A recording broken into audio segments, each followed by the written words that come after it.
Hello class. So last class में हमने thermal energy के बारे में पढ़ा था एंड आज की क्लास में हम नया टॉपिक शुरू करने वाले हैं जो कि है bio energy. So bio energy को स्टार्ट करते हैं। So what is bio energy? The waste material of living thing and dead plants of living things is called biomass. सबसे पहले हमने जाना कि बायोमास क्या होता है। जो वेस्ट मटेरियल होता है लिविंग थिंग का या फिर डेड प्लांट का, उसको बायोमास कहते हैं। अब बायोमास क्या क्या इंक्लूड करता है? Biomass include cattle dung, wood, sewage, agriculture waste और crop residue like bagasse. Bagasse is the remaining part of sugarcane or गन्ना from which juice has been extracted। तो बायोमास इंक्लूड करता है cattle dung, wood, sewage, agriculture waste. Agriculture पे जब हम crop को काट देते हैं तो क्रॉप के बाद जो चीज बची रहती है उसे एग्रीकल्चर वेस्ट कहा जाता है या फिर बैगेस बोला जाता है। जब आप गन्ने का जूस पीने जाते हो तो मशीन क्या करती है? गन्ने का जूस निकाल देती है। उसके बाद जो रिमेनिंग पार्ट बचता है उसको बैगेस बोला जाता है। तो ये सब चीज बायोमास में आती है। Okay. Biomass is carbon compound. Biomass generally carbon compounds होते हैं and it is oldest source of heat energy for domestic purpose. और ये सबसे पुराना सोर्स है हीट एनर्जी का डोमेस्टिक पर्पस से। फॉर एग्जाम्पल वुड जला के खाना पकाते हैं हम, काउ डंग से हम खाना पकाते थे पुराने टाइम पे। तो जो बायोमास होता है उसमें जनरली कार्बन होता है एंड बायोमास बहुत पुराना सोर्स है जिससे हम क्या करते हैं? हीट एनर्जी निकाल सकते हैं डोमेस्टिक पर्पसेस के लिए। There are two ways of using biomass as fuel. हमारे पास अभी तक दो तरीके हैं जिससे हम बायोमास को एज अ फ्यूल की तरह यूज कर सकते हैं। One is to burn the dry biomass like cattle dung और wood directly to produce heat. पहला तरीका बहुत ज्यादा ही कॉमन एंड पुराना तरीका है। सीधे जो बायोमास है उसको क्या कर दिया जाए? सुखा दिया जाए एंड देन उसको बर्न कर दिया जाए जिससे क्या निकलती है? हीट निकलती है। फॉर एग्जाम्पल वुड, जो लकड़ी होती है, उसको अगर धूप में सुखा दिया जाए तो उसमें इजीली आग लग जाती है एंड लकड़ियों पे खाना पकाया जाता है। तो एक तरीका तो ये हुआ, इसे डायरेक्ट वे कह सकते हैं। दूसरा जो मेथड है वो ये है कि कन्वर्ट कर दे हम बायोमास को थोड़े और यूजफुल फ्यूल से एंड देन उस यूजफुल फ्यूल का हम यूज कर सके डिफरेंट डिफरेंट पर्पसेस के लिए। तो हमारे पास बायोमास है जिसमें बहुत ज्यादा कार्बन होता है, उससे हम किसी तरीके से कोई प्रोसेस करके फ्यूल एक्सट्रैक्ट कर ले, फ्यूल निकाल ले एंड देन उस फ्यूल का यूज करें हम डिफरेंट पर्पसेस के लिए। तो पहला तो डायरेक्ट मेथड है। ओके। सेकंड जो इनडायरेक्ट मेथड है, अब हम आगे उसको स्टडी करेंगे। सो आगे चलते हैं। तो बायोमास से जो हम फ्यूल निकालते हैं उसको बायोगैस कहते हैं। ओके। नाउ बायोगैस होती क्या है उसको पढ़ते हैं। The decomposition which take place in the absence of oxygen is called anaerobic degradation। Decompose हो जाना, जैसे कि आप लोग जानते हो कि जब पत्तियां पेड़ से गिर जाती हैं तो जमीन पे आने के बाद वो सूखना शुरू हो जाती है एंड देन वो इन द एंड वो सॉइल पे ही समा जाती है एंड एक तरीके से कंपोस्ट बन जाता है। तो इसी प्रोसेस को डिकम्पोजिशन कहा जाता है। एंड जब ऑक्सीजन की एब्सेंस में डिकम्पोजिशन होता है तो उसे एनारोबिक डिग्रेडेशन कहा जाता है। एनारोबिक का मतलब ही होता है absence of oxygen, absence of oxygen. और डिकम्पोज होने को ही डिग्रेडेशन कहा जाता है। Okay. Anaerobic degradation is carried out by anaerobic bacteria. वो डिग्रेडेशन जो ऑक्सीजन की एब्सेंस में होता है उसे एनारोबिक डिग्रेडेशन कहते हैं। एंड एनारोबिक डिग्रेडेशन क्या करती है? एनारोबिक बैक्टीरियाज का कैरी आउट करती है। ठीक है। ओके, ये तो हमने जाना कि एनारोबिक डिग्रेडेशन क्या होता है। इसका आगे यूज आएगा कि बायोगैस कैसे बनती है इसकी हेल्प से। अब हम जान लेते हैं कि बायोगैस एक्चुअली में होती क्या है। So biogas is a mixture of methane, carbon dioxide, hydrogen and hydrogen sulphide. Biogas होती है बहुत सारे गैसेस का मिक्सचर होती है जो हमें ऑर्गेनिक कंपाउंड से मिलते हैं। एंड ऑर्गेनिक कंपाउंड से हमें जनरली कौन सी गैसेस मिलती है? बिकॉज जो ऑर्गेनिक कंपाउंड होते हैं उसमें मेनली कार्बन होता है, तो हमें मीथेन मिलती है जो कि नेचुरल गैस भी कहलाती है, मैंने स्टार्टिंग में बताया था। कार्बन डाइऑक्साइड हमें मिलता है, हमें हाइड्रोजन गैस मिलती है एंड हाइड्रोजन सल्फाइड गैस हमें मिलती है। The main constituent of biogas is methane. Okay, क्योंकि जो हमारा ऑर्गेनिक वेस्ट होता है उसमें मेनली कार्बन होता है, तो हमें बायोगैस से मिलने वाली सबसे ज्यादा गैस होती है मीथेन। ओके, मीथेन का अगर फॉर्मूला देखा जाए तो CH4 होता है, मतलब एक कार्बन मॉलिक्यूल होता है, उसके साथ 4 हाइड्रोजन जुड़े होते हैं, ये मीथेन होता है। ओके, तो बायोगैस से मिलने वाली सबसे ज्यादा गैस होती है मीथेन। आगे चलते हैं। Biogas is produced bye anaerobic degradation. अब जो हमने एनारोबिक डिग्रेडेशन के बारे में पढ़ा कि जो एनारोबिक बैक्टीरियाज परफॉर्म करती है उससे हमें क्या मिल जाता है? बायोगैस मिल जाता है। तो ये वही लाइन लिखी है कि biogas is produced by the anaerobic degradation of animal waste like animal dung and hence of water in the presence of water. ठीक है, वाटर की प्रेजेंस में जब एनिमल डंग को एनारोबिक बैक्टीरिया डिग्रेड करती है तो जो गैस हमें निकलती है उसे बायोगैस कहा जाता है। Biogas is prepared by anaerobic degradation of animal waste like cow dung in biogas plant.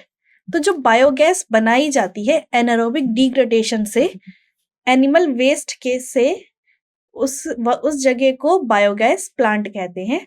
और हमारे पास 2 टाइप के बायोगैस प्लांट होते हैं। एक होता है floating gas holder type biogas plant, और एक होता है fixed dome type biogas plant. तो 2 टाइप के बायोगैस प्लांट होते हैं, पहला है फ्लोटिंग गैस होल्डर टाइप और दूसरा है फिक्स्ड डोम टाइप। तो अब दोनों टाइप के बायोगैस प्लांट के बारे में हम पढ़ते हैं। सबसे पहले हम पढ़ेंगे फ्लोटिंग गैस होल्डर टाइप। आगे चलते हैं। The raw material used for producing biogas is both the plant is same is the mixture of kettling and water। हमें पता है कि 2 टाइप के बायोगैस प्लांट होते हैं, बट दोनों टाइप के बायोगैस प्लांट में जो हमें बायोगैस जिस चीज से निकालनी होती है वो इंग्रेडिएंट्स सेम होते हैं। एंड जनरली वो क्या होता है? केटलिंग होता है एंड वाटर होता है। एनिमल वेस्ट एंड वाटर, ये दोनों चीजें हमें जनरली चाहिए होता है। तो आगे चलते हैं। तो सबसे पहले पढ़ते हैं floating gas holder type biogas plant. Okay, floating gas वाले को पढ़ते हैं। पहले इसका डायग्राम देख लेते हैं, उसको देखने के बाद और क्लियर हो जाएगा कि फ्लोटिंग गैस बायोगैस प्लांट कैसा होता है। तो ये उसका डायग्राम है। ओके, ये इसका डायग्राम है। हमारे पास एक मिक्सिंग टैंक है जिसमें हम कैटल की जो वेस्ट होते हैं उसको पानी के साथ मिक्स करते हैं। तो पानी के साथ मिक्स करने को स्लरी बोला जाता है। एंड देन यहाँ पर एक इनलेट पाइप होती है, उस पाइप के द्वारा वो जो वेस्ट होता है, स्लरी होती है, वो एक अंडरग्राउंड टैंक में आती है। एंड उस अंडरग्राउंड टैंक में बहुत सारे बैक्टीरियाज भरे रहते हैं। एंड वो बैक्टीरियाज क्या करते हैं? ऑक्सीजन यहाँ पर क्योंकि नहीं प्रेजेंट है तो एनारोबिक डिग्रेडेशन होता है एंड उससे क्या हो जाती है? बायोगैस बन जाती है। बिकॉज गैस सॉलिड से हल्की होती है, गैस ऊपर की साइड उठना शुरू हो जाती है। एंड बिकॉज गैस उठने यहाँ पर ऊपर की साइड उठ रही होती है तो यहाँ पर कलेक्ट होना शुरू हो जाती है। एंड कलेक्ट होने के बाद हम क्या करते हैं? बायोगैस को एक पाइप के थ्रू निकाल देते हैं। एंड जो डिग्रेड होने के बाद जो हमारे पास स्लरी बचा होता है उसको बाहर की साइड निकाल दिया जाता है आउटलेट पाइप के द्वारा। तो हमने क्या किया? काउ वेस्ट या फिर जो कैटल वेस्ट होता है उसको पानी के साथ मिक्स किया, एक स्लरी बनाई, इनलेट पाइप से उसे एक अंडरग्राउंड टैंक के अंदर लेके गए। उस अंडरग्राउंड टैंक में कोई ऑक्सीजन प्रेजेंट नहीं है, तो जो बैक्टीरियाज होती है वो एनारोबिक डिग्रेडेशन करती है, उसकी वजह से बायोगैस प्रोड्यूस होती है। बायोगैस क्योंकि हल्की होती है सॉलिड से, तो गैस ऊपर की साइड इकट्ठा होना शुरू हो जाती है। तो इस गैस को हम एक पाइप के द्वारा निकाल देते हैं, एंड जो डिग्रेड होने के बाद जो फाइनल प्रोडक्ट बचा रहता है उसको हम दूसरे पाइप से बाहर निकाल देते हैं। तो ये floating gas holder type biogas plant का डायग्राम है। आपको ये डायग्राम आई होप क्लियर होगा। अब इसके टॉपिक के बारे में डिटेल में पढ़ते हैं। ठीक है,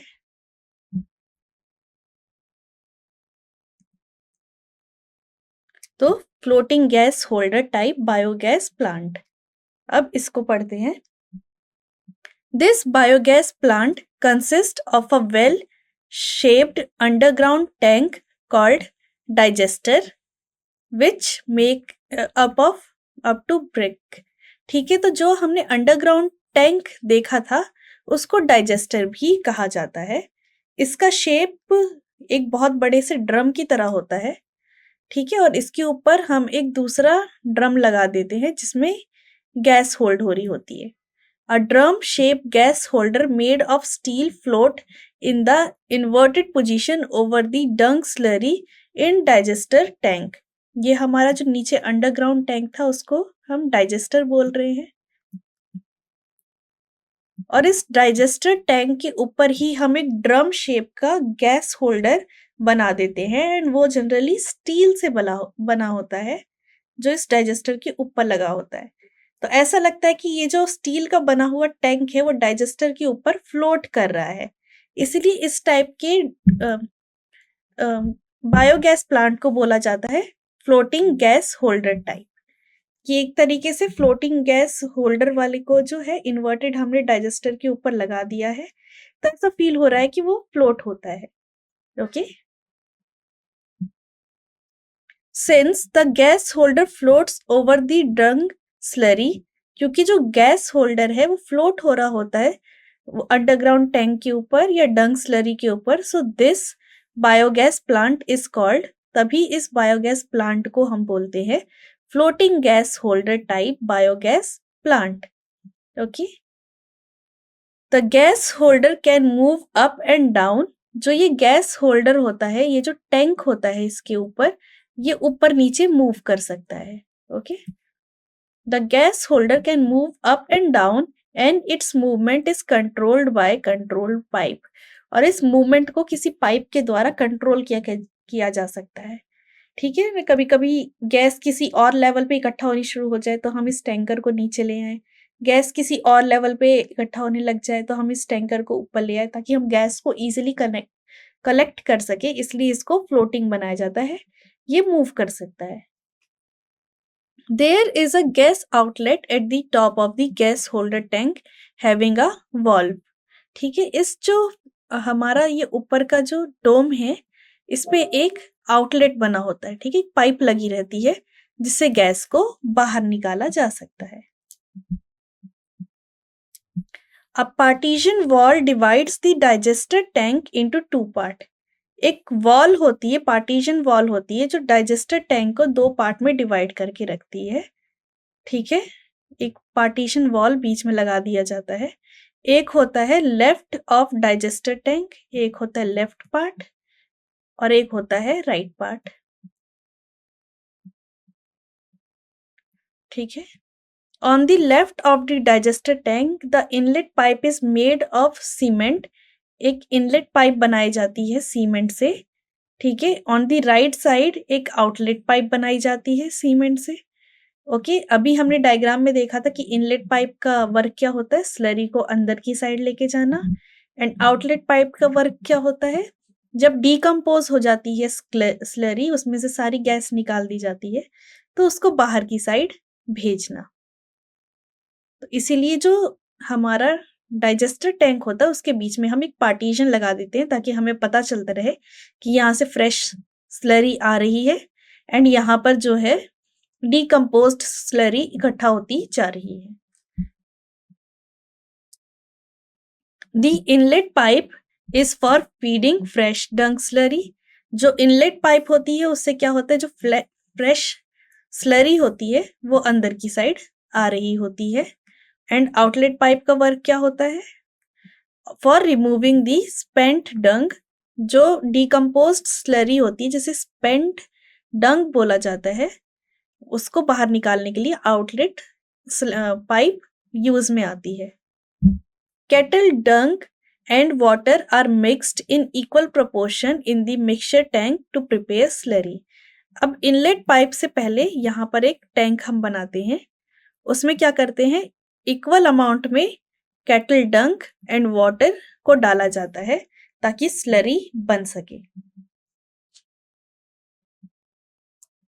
This slurry of dung and water is fed into digester tank through the inlet pipe.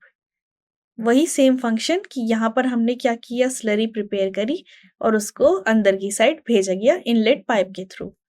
The Dang undergoes anaerobic degradation, जहाँ पर इसके अंदर क्या हो रहा है, एनारोबिक डिग्रेडेशन हो रहा है in the presence of water with gradual evolution of biogas. यहाँ पर डीकम्पोज हो रहा होता है एंड गैस निकल रही होती है।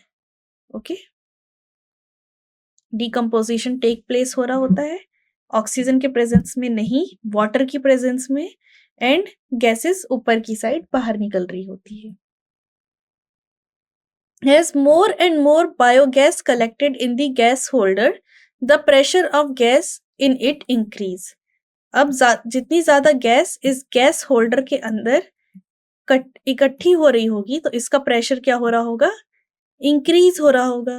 Okay, As the spent dung slurry goes out, more fresh dung slurry is added to the digester tank on daily basis. Okay?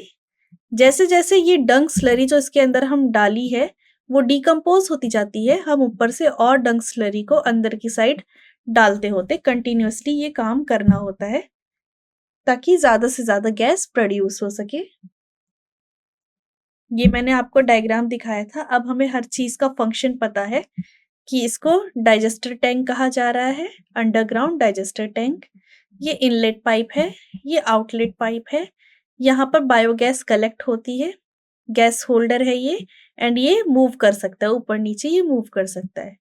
यहाँ पर हमने एक पार्टीशन वॉल लगा दी है, ठीक है। अब क्या हो रहा है, यहाँ से हमने स्लरी इनपुट स्लरी दी, डिकम्पोज होने लगी, गैस यहाँ कलेक्ट होने लगी, एंड डिकम्पोज्ड स्लरी को यहाँ पर इस साइड बाहर डाल दिया गया इस पार्टीशन की वजह से, जहां से इसको बाहर निकाल दिया जाता है और बार बार फ्रेश स्लरी अंदर की साइड देते जाते हैं, बायोगैस बनती जाती है, एंड जब डिकम्पोज हो जाती है स्लरी उसको यहाँ से बाहर निकाल दिया जाता है। गैस जो यहाँ पर कलेक्ट हो चुकी है उसको इस ट्यूब के थ्रू बाहर निकाल दिया जाता है। तो क्या हुआ, हमने केटल वेस्ट से गैस बना डाली जिसको अब हम दूसरे कामों में यूज कर सकते हैं। तो अभी तक हमने मूविंग डोम वाला पढ़ा था, अब दूसरे टाइप का हम पढ़ेंगे, that is fixed dome type biogas plant. अब ये फिक्स्ड डोम टाइप है, इसका मतलब क्या, जो ऊपर का पार्ट था वो कैसा हो गया है, फिक्स्ड हो गया है। Okay, it consist of well shape underground tank called digester. इसमें भी डाइजेस्टर लगा होता है जो कि ब्रिक से बना होता है, and has a dome shaped rod also made of cement. और एक डोम शेप्ड रॉड भी इसमें लगी रहती है जो कि सीमेंट से बनी होती है। Dome of digester tank act as a gas holder. जो ये डोम होता है ये गैस होल्डर की तरह काम कर रहा होता है। इस केस में ये जो गैस होल्डर है वो मूव्ड नहीं है, ये फिक्स्ड है। ये उसका डायग्राम है कि ये स्लरी है, ये इनलेट पाइप की तरह आप समझ लो, ये डोम है, ये डाइजेस्टर अंडरग्राउंड डाइजेस्टर है, और यहाँ पर आउटलेट स्लरी कलेक्ट हो रही होती है। ओके, तो इसका डायग्राम उतना कॉम्प्लिकेटेड नहीं है, हम सिंपली यहाँ पर फ्रेश स्लरी डाल रहे होते हैं अंदर जा रही होती है, डिकम्पोजिशन यहाँ पर हो रहा होता है, जिसकी वजह से यहाँ पर गैस कलेक्ट हो रही होती है। एंड जैसे जैसे डिकम्पोजिशन होता है वैसे वैसे जो डिकम्पोज्ड स्लरी है वो इधर की साइड कलेक्ट होना शुरू हो जाती है एंड ऊपर से हम गैस को बाहर निकाल देते हैं। एंड बिकॉज इसका ये जो डोम है ये फिक्स्ड है, तो इसीलिए इसको fixed dome type biogas plant बोलते हैं। ओके, तो इस डायग्राम से आपको चीजें क्लियर हो गई होंगी कि fixed dome type biogas plant कैसा होता है। अब इसके बारे में आगे पढ़ते हैं। There is a gas outlet at the top of the dome. Dome के ऊपर एक गैस आउटलेट है। ओके, हैविंग वॉल्व्स, इसमें वॉल्व्स लगे हुए हैं। On the left side of the digester tank is a sloping inlet. Digester tank के left side एक स्लोप बना हुआ है, ठीक है, एक पाइप बनी हुई है ऊपर से नीचे जो स्लरी को लेके आती है। एंड राइट साइड में एक रेक्टेंगुलर आउटलेट चेम्बर बना हुआ है। यहाँ पर एक पूरा चेम्बर बन रखा है, outlet chamber. The inlet chamber is connected to a mixed tank. तो जो इनलेट चेम्बर है वो एक मिक्सिंग टैंक के साथ जुड़ा हुआ होता है, जिसमें हम अपना fresh water and cow dung डाल रहे होते हैं। सिंपली वो इधर कलेक्ट होता है, ऊपर गैस कलेक्ट होती है एंड जितना भी स्लरी होता है जो डिकम्पोज हो चुका होता है वो यहाँ से निकल के ये सेकंड डोम में सेकंड चेम्बर में कलेक्ट हो जाता है। This gas plant is unique at the digester tank and the gas holder are combined in one unit. ये गैस प्लांट जो है फिक्स्ड डोम वाली, ये थोड़ा यूनिक है। क्यों यूनिक है? बिकॉज जो डाइजेस्टर टैंक है और जो गैस होल्डर है वो दोनों सीमेंट से बने हुए हैं और उनको हम अलग नहीं कर सकते, सेपरेट नहीं कर सकते। एक बार फिक्स्ड हो गए तो फिक्स्ड हो गए। Cattle dung and water are mixed in equal proportional in the mixing tank to prepare the slurry. Slurry बनाने के लिए अगेन जो कैटल डंक एंड वाटर है उसको मिक्स्ड अमाउंट में मिक्स किया जाता है ताकि स्लरी बन जाए। The dome being left free for collecting biogas, और जो डोम है उसको बस छोड़ दिया जाता है ताकि उसमें अपने आप ही बायोगैस कलेक्ट होना शुरू हो जाए। द कैटल डंक अंडरगोस डिग्रेडेशन, सेम प्रोसेस हो रहा है। जो कैटल डंक है वो डिग्रेडेशन होता है। कैसे होता है? एनारोबिक बैक्टीरिया की प्रेजेंस में होता है। एनारोबिक बैक्टीरिया करते हैं वाटर की प्रेजेंस में, जिसकी वजह से बायोगैस बनती है। और बायोगैस क्या होती है? जो डोम होता है उसमें कलेक्ट होना स्टार्ट हो जाता है।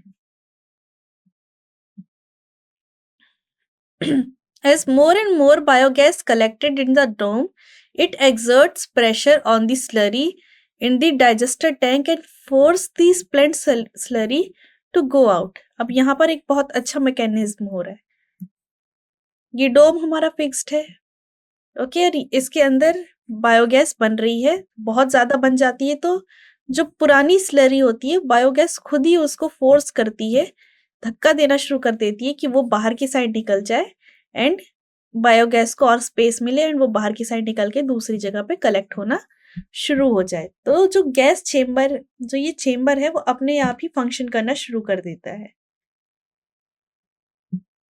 We use cattle dung in biogas plant, but human excrete can also be added along with the cattle dung in the biogas plant. Biogas plant में हम कैटल डंग का मेनली यूज करते हैं, बट ह्यूमन एक्सक्रीट्स को भी उसमें कभी कभी मिक्स कर दिया जाता है ताकि बायोगैस बन सके। Biogas can also be obtained by action of bacteria on domestic sewage in the absence of air. जो हमारी सीवेज पाइप्स होती है उसमें भी बायोगैस जनरेट हो सकती है अगर उसमें भी एनारोबिक बैक्टीरिया प्रेजेंट हो और वहां पर उसको कोई भी एयर ना मिल रही हो। The biogas obtained from the degradation of domestic sewage is called sewage gas. तो अगर सीवेज के थ्रू हमें जो हमारा जो सीवेज है उसमें बैक्टीरियाज डाल दी जाए एंड देन उसमें हमें बायोगैस हमें मिलना शुरू हो जाए तो उसको सीवेज गैस बोलते हैं। ओके, तो यहाँ पर बायोगैस कंप्लीट हो चुका है। बायोगैस हमने देख लिया कि कैसे बनता है, बायोगैस किस किस चीज से मिलके बनती है, एंड उसको बनाने के क्या क्या हमारे पास मेथड है। तो हमने बायो एनर्जी टॉपिक भी कंप्लीट कर लिया। अब हम नेक्स्ट टॉपिक जो शुरू करेंगे वो होगा फ्यूल। फ्यूल, अब फ्यूल क्या होता है, पहले हम फ्यूल की डेफिनेशन समझते हैं। A fuel is a chemical which release energy when heated with oxygen. Fuel एक ऐसा केमिकल होता है जिसको हमने हीट दे दिया तो वो बहुत ज्यादा अमाउंट में एनर्जी रिलीज करता है in the presence of oxygen. Okay, the energy में released in form of heat और इन फॉर्म ऑफ लाइट। जो एनर्जी रिलीज हो रही होती है फ्यूल को बर्न करने से, वो हमें हीट की फॉर्म में भी मिल सकती है एंड लाइट की फॉर्म में भी मिल सकती है। और इसका एग्जाम्पल क्या है, इसके फ्यूल के एग्जाम्पल है wood, gas, petrol, kerosene, diesel, coal, animal waste. कोई भी चीज जो जिसको हमने हीट एनर्जी दी तो वो बर्न होने लगी ऑक्सीजन की प्रेजेंस में, वो एक फ्यूल कहलाएगी। एंड ये कॉमन एग्जाम्पल है फ्यूल के जो हम अपने डेली लाइफ में यूज करते हैं। Important note, fuel are combustible substance. Fuel कोई भी कंबस्टिबल सब्सटेंस हो सकते हैं। कंबस्टिबल सब्सटेंस क्या होते हैं, जो इजीली कैच फायर कर सकते हैं, कैन इजीली कैच फायर। ऐसे सब्सटेंस को कंबस्टिबल सब्सटेंस कहा जाता है। क्लियर। अब फ्यूल के टाइप्स। फ्यूल मेनली 3 टाइप्स के होते हैं, solid fuel, liquid fuel and gaseous fuel. जैसे मैटर के 3 स्टेट होते हैं वैसे ही फ्यूल को 3 पार्ट्स में डिवाइड कर दिया गया है, सॉलिड, लिक्विड एंड गैस। तो अब स्टडी करते हैं हम सॉलिड फ्यूल के बारे में। The various kind of solid fuel are wood, charcoal, coke, coal, paraffin and tallow. तो ये कुछ एग्जाम्पल्स दे रखे हैं सॉलिड फ्यूल के बारे में, जिसमें से सबसे कॉमन आपको पता होगा वुड एंड कोयल होता है। Wood was the first solid fuel to be used by human. And wood पहला सॉलिड फ्यूल है जो ह्यूमन ने यूज किया होगा। Paraffin and tallow are used to make candle. Paraffin एक टाइप का वैक्स होता है, पैराफिन वैक्स आपने सुना होगा, ये कैंडल्स बनाने में यूज में आता है। तो ये सॉलिड फ्यूल के बारे में था। लिक्विड फ्यूल, लिक्विड फ्यूल भी आप लोगों को पता होगा, पेट्रोलियम। तो petrol, diesel, kerosene oil, methanol, ये सब कुछ लिक्विड फ्यूल के एग्जाम्पल हैं। ज्यादातर जो लिक्विड फ्यूल है वो पेट्रोलियम से मिलता है। ध्यान रखना, पेट्रोलियम एंड पेट्रोल अलग चीज है। पेट्रोलियम से हम एक्सट्रैक्ट करके पेट्रोल भी बनाते हैं, डीजल भी बनाते हैं, केरोसिन भी बनाते हैं एंड ऑल भी हमें प्रोडक्ट मिल रहे होते हैं। तो पेट्रोलियम से ही ज्यादातर लिक्विड फ्यूल जो है हमें मिलते हैं। जो लिक्विड फ्यूल होता है उसको जब हम बर्न करते हैं तो वो कोई भी सॉलिड वेस्ट नहीं छोड़ती है, वेयर एज जो हम सॉलिड फ्यूल हैं उसको बर्न करें तो हमें सॉलिड वेस्ट मिलता है। जैसे आप लकड़ी को बर्न करते हो तो आपको जो ग्रेइश सब्सटेंस ऑब्टेन मिलता है उसको सॉलिड वेस्ट कहा जाएगा, ये सॉलिड रेजिड्यू बोला जाएगा।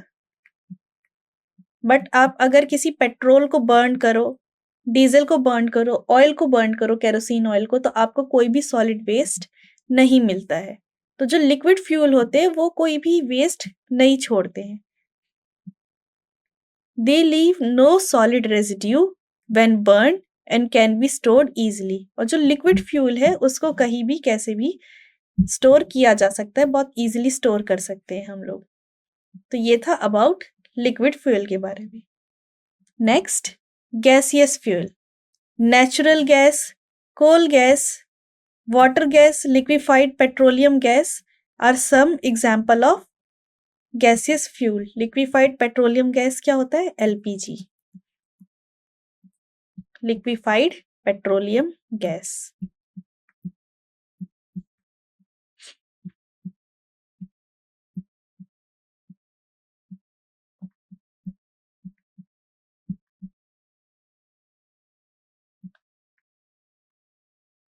नेचुरल गैस क्या होती है? मीथेन,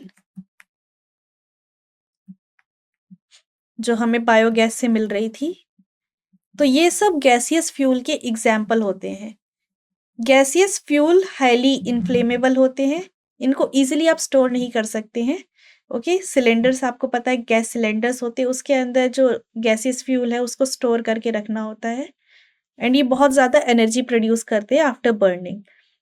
और ये सब एग्जाम्पल है नेचुरल गैसियस फ्यूल्स के। सो आज की क्लास में हमने बायो एनर्जी के बारे में पढ़ा एंड फ्यूल के बारे में पढ़ा। बायो एनर्जी क्या होती है एंड बायोगैस कैसे बनाया जाता है, हम आज की क्लास में हमने मेनली यही डिस्कस किया था। फिर हमने जाना कि फ्यूल क्या है, फ्यूल कितने टाइप के होते हैं, एंड तीनों टाइप के फ्यूल के हमने एग्जाम्पल देखे। सो आज की क्लास यहाँ पर कंप्लीट होती है। आई होप आपको आज की क्लास कंप्लीटली समझ में आई होगी। Thank you.